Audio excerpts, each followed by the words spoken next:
La historia no es solo una sucesión de hechos que ocurren porque sí. En muchas ocasiones, actos particulares de personas individuales provocan hechos imprevisibles. Actos que muchas veces buscan el honor, la gloria o el poder pueden acabar con el desmembramiento de una sociedad completa. Y esto es el caso que hoy les quiero contar en este pequeño documental. A principios del siglo V después de Cristo, en el Imperio Romano de Occidente, los intereses enfrentados de diferentes personalidades acabarán con la invasión bárbara de Hispania, con su saqueo y finalmente con la destrucción de un gran ejército imperial en el año 422 después de Cristo. Bienvenidos a la historia jamás contada.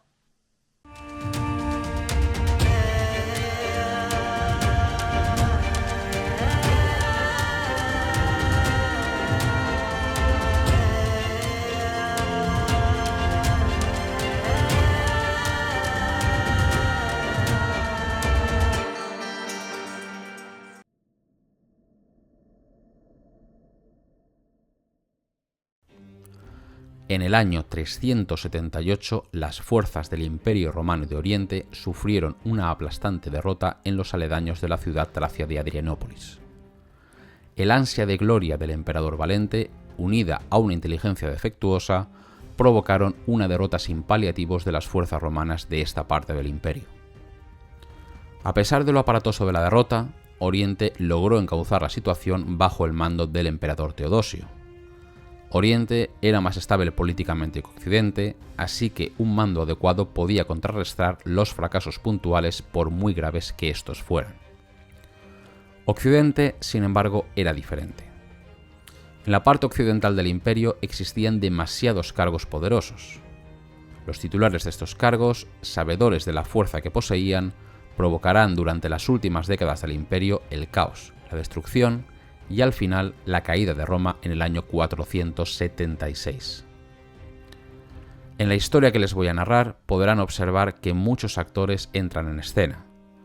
Emperadores, grandes generales, gobernadores de provincias y, por supuesto, reyes y líderes bárbaros. La actuación de estos personajes llevará a la diócesis de Hispania, esto es, a las 7 provincias hispanas, al saqueo y a la destrucción. Y como colofón a este caos, todo acabará con una gran derrota de las fuerzas imperiales romanas ante los bárbaros en un lugar indeterminado de la Bética, lo que el historiador José Sotochica ha calificado como el Adrianópolis hispano.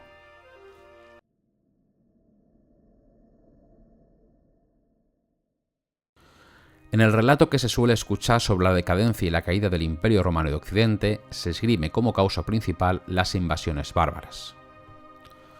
Sin duda, diferentes pueblos bárbaros invadieron el imperio y causaron destrucción y caos, pero en muchas ocasiones el relato da a entender que los bárbaros entraron en el imperio y que nadie estaba en posición de hacerles frente. En otoño del año 409, miles de bárbaros entraron sin oposición en Hispania.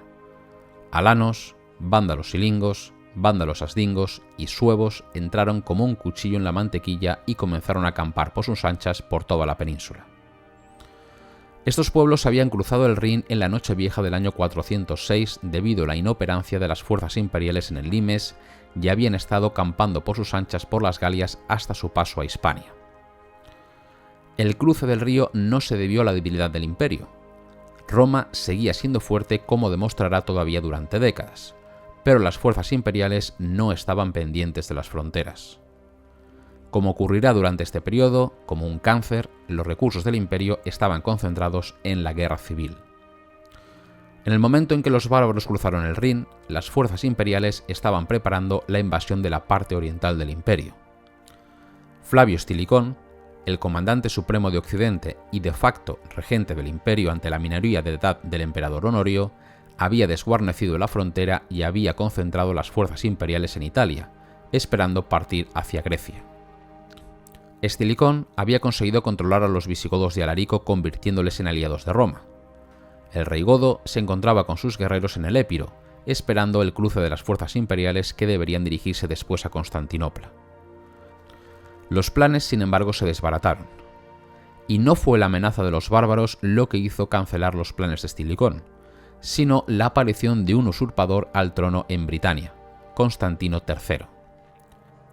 Este militar había sido proclamado emperador por las tropas destinadas en Britania. Sabedor de que solo controlando esta región del imperio no podía hacer valer su poder, desembarcó en las Galias en primavera de 407. Constantino III rápidamente puso orden en la región, derrotó a los bárbaros invasores en varias batallas y rechazó a los ejércitos enviados por Estilicón para detenerle. La acción de Constantino fue tan expeditiva que logró encerrar a los vándalos, alanos y suevos en la región de Aquitania. El problema menor, los bárbaros, había sido conjurado, pero continuaba la guerra civil. Estilicón fue asesinado por una conjura en el año 408, lo que trajo más guerra e inestabilidad. Constantino III, fuerte en la Galia, decidió enviar nuevos magistrados a Hispania para hacerse con el control de la diócesis. Los enviados de Constantino fueron bien recibidos por las élites locales, ya que percibían a Honorio como débil y sobre todo como incapaz de enfrentarse a la amenaza bárbara que acechaba desde Aquitania, pero varios nobles familiares de Honorio levantaron tropas en contra del usurpador. Constantino envió al general Geroncio al mando de tropas regulares a Hispania, quien rápidamente se hizo con el control de la situación. Con el control de Britania, Hispania y Galia, Constantino III parecía suficientemente fuerte como para dirigirse a Italia y acabar con Honorio. Pero nuevamente los intereses personales se antepusieron. Geroncio, fuerte en Hispania, se estaba preparando para rebelarse contra Constantino III. En 409, sus tropas devastaron la tierra de Campos y tomaron posiciones defensivas al sur de los Pirineos, pensando en repeler un posible ataque de Constantino, pero quienes cruzaron los Pirineos fueron los vándalos, suevos y alanos. Después de 2 años viviendo en Aquitania, la tierra no daba más de sí. Así que los bárbaros, ante la debilidad de las fuerzas que defendían Hispania y ante la fortaleza de Constantino III en Galia, entraron en Hispania en otoño del año 409.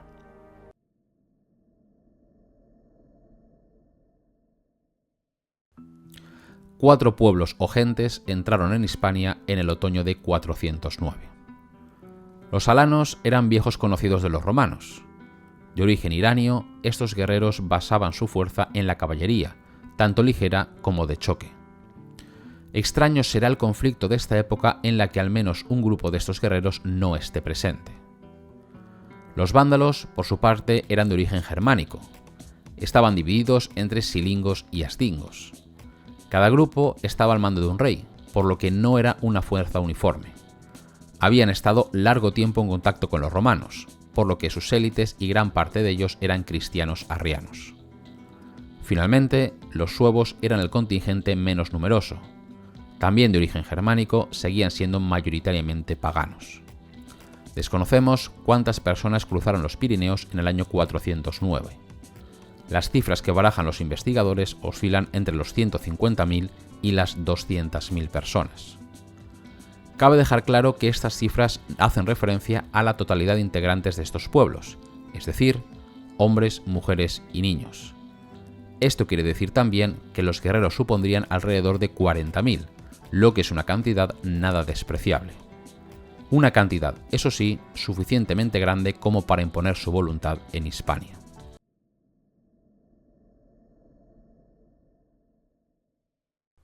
Los años 409 a 411 fueron de caos en Occidente. Los bárbaros habían entrado en Hispania y estaban saqueando una tierra que se había librado en su mayor parte de las guerras civiles e invasiones de los siglos anteriores. Geroncio, además, había instigado a los bárbaros del norte del Rin para que invadieran el norte de la Galia y así amenazasen a Constantino III, logrando de nuevo el saqueo de esa parte de la Galia. Su rebelión se intensificó cuando en 411 nombró emperador a Máximo el Hispano, un noble que le serviría de títere para legitimar sus acciones. Sería este efímero emperador quien en 411 firmara un foedus con suevos, vándalos y alanos, entregándoles la práctica totalidad de Hispania.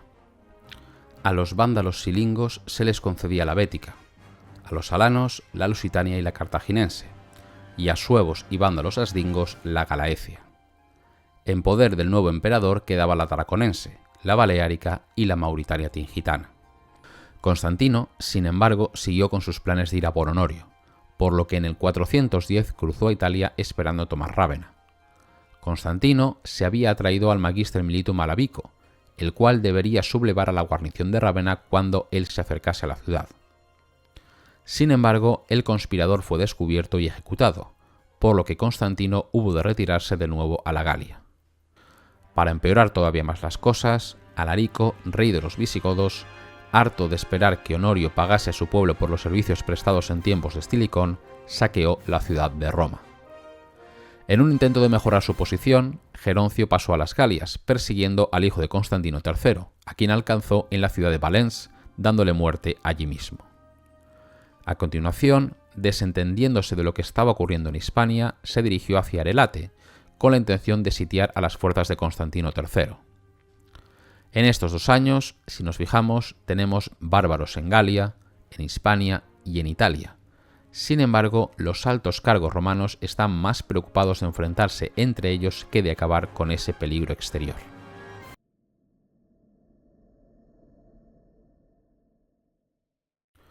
A pesar de lo caótico de la situación, Roma seguía siendo fuerte y lo demostró una vez más. En 410 tomó las riendas como nuevo Magister Militum el antiguo general de Estilicón de nombre Constancio. El nuevo general en jefe tomó rápidamente las riendas de la situación. Al mando del ejército de Italia marchó a la Galia, donde derrotó primero a Geroncio, que acabaría asesinado por sus propias tropas, y seguidamente acabó con Constantino III. Constante seguía teniendo 2 grandes problemas: los bárbaros de Hispania y los visigodos, liderados ahora por Ataulfo después de la muerte de Alarico. En esta tesitura, Constancio decidió matar 2 pájaros de un tiro. Los visigodos llevaban dando vueltas por el imperio durante años. No encontraban una tierra donde asentarse y por lo tanto eran un problema, pero también eran manipulables a través del hambre. En 415, Constancio hizo valer esta debilidad de los bárbaros y los envió a la Tarraconense. Los visigodos atravesaron los Pirineos y se establecieron en Barcino, la actual Barcelona, a la espera de llegar a un pacto con Constancio para acabar con suevos, vándalos y alanos. Ataulfo fue asesinado por opositores a su reinado ese mismo año, y tras 2 semanas de interregno y terror, Walia, seguidor de Ataulfo, se hizo con la corona de los visigodos. El nuevo rey tenía que solucionar el acuciante problema del hambre de su pueblo. Walia estaba en una posición débil. Su pueblo le exigía alimentos y Roma no se los proporcionaba, pero el rey visigodo contaba todavía con un elemento a su favor: Gala Placidia. La hermana del emperador Honorio y madre del futuro emperador Valentiniano III había caído en manos de los visigodos 5 años antes. Casada con el rey Ataulfo, ahora se convertía en un lazo de unión perfecto entre Roma y los visigodos. Roma finalmente llegó a un pacto con los visigodos a principios del año 416. Constancio ofrecía 600.000 modios de trigo a los visigodos a cambio de la devolución de Gala Placidia y de que los bárbaros se enfrentasen a suevos, vándalos y alanos en nombre de Honorio. El pacto no era el mejor posible para Walia. Esa cantidad de trigo le valdría solamente para alimentar a su pueblo durante 9 meses y además perdía la baza de la hermana del emperador, pero entre la espada y la pared el rey decidió aceptar. Durante los siguientes 3 años, en sucesivas campañas, los visigodos se enfrentaron a vándalos silingos, vándalos asdingos y alanos. Tras infligirles grandes derrotas en cada campaña, suevos, vándalos y alanos, o lo que quedaba de ellos, se refugiaron todos en la Galaecia a la espera de un gran golpe final. Pero nuevamente el interés político se interpuso. Constancio retiró a los visigodos de Hispania y les concedió la provincia de Aquitania Secunda, como pago por sus servicios. El rey Walia aceptó la oferta. Por fin los visigodos habían logrado un lugar donde asentarse después de años de penurias vagando por Occidente. Constancio, por su parte, también estaba logrando lo que deseaba. Se había casado con Gala Placidia, entrando así en la familia imperial. Los bárbaros de Hispania eran ya un problema menor, el cual creía que los suevos podrían solucionar. Estos germanos habían llamado a la puerta de Roma ante la llegada a Galaecia de los restos de vándalos silingos y alanos, y temiendo perder sus tierras, se ofrecieron a acabar con ellos en nombre de Roma. El plan no salió como se esperaba. Gunderico, líder de los vándalos asdingos, fortalecido ante la llegada de los restos de alanos y vándalos asdingos, volvió a sacar a la palestra a Máximo el Hispano, quien se había refugiado en sus tierras tras la muerte de Geroncio. Los fortalecidos bárbaros derrotaron a los suevos, quienes se refugiaron en los montes Herbasios, cerca de León. En 420, fuerzas romanas hicieron su aparición en el norte de la península para solucionar el problema. El Comes Hispanierum Asterio se desplazó junto con sus fuerzas comitatenses en ayuda de los suevos. Los bárbaros sufrieron una gran derrota a manos romanas, obligándolos a retirarse hacia Bracara Augusta, donde nuevamente fueron derrotados por Asterio. A pesar de las victorias romanas, los bárbaros lograron huir hacia la Bética, donde de nuevo volvieron a causar caos y destrucción.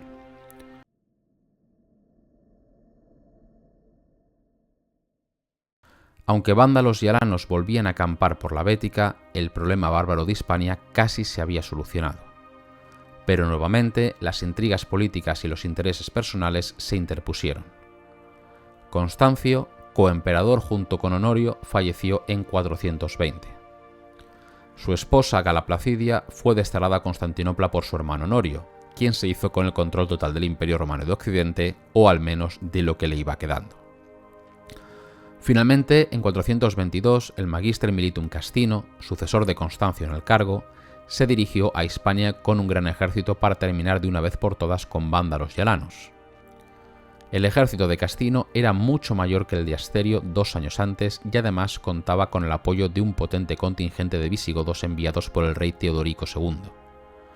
Parecía que el trabajo sería fácil y rápido, pero se sobrevino el desastre. Los bárbaros fueron perseguidos y rodeados y finalmente Castino los logró atrapar en una colina. Desconocemos el lugar exacto de los hechos, pero conocemos su desenlace. Castino solo debía esperar a que los bárbaros acabaran pereciendo de hambre. En las crónicas de la época se dice que los vándalos gritaban salmos de la Biblia para tratar de atraer la compasión de los romanos. Pero Castino deseaba la gloria de la batalla, así que les echó un salvavidas a los bárbaros ofreciéndoles una batalla campal. El desastre fue mayúsculo. Los visigodos traicionaron a los romanos y se pasaron a las líneas vándalas, lo que provocó la destrucción del ejército romano casi por completo. Según la crónica gala del año 452, los romanos sufrieron 20.000 bajas ese día.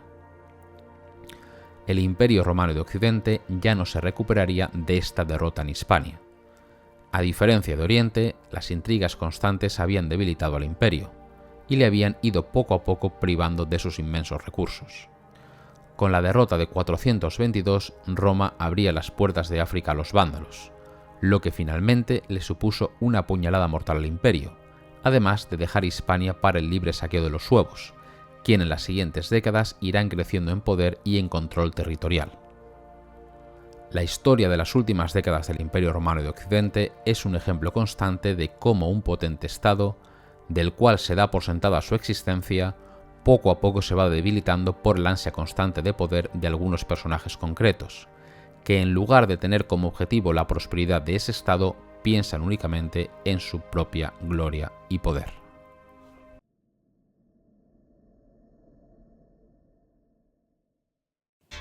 Si te ha gustado el vídeo, dale a me gusta, suscríbete al canal y dale a la campanita para que te lleguen las notificaciones de las novedades. Y si además quieres que te cuente la historia en los lugares donde tuvieron lugar, puedes participar en mis visitas guiadas. Te dejo un link en la descripción con más información al respecto. Hasta la próxima.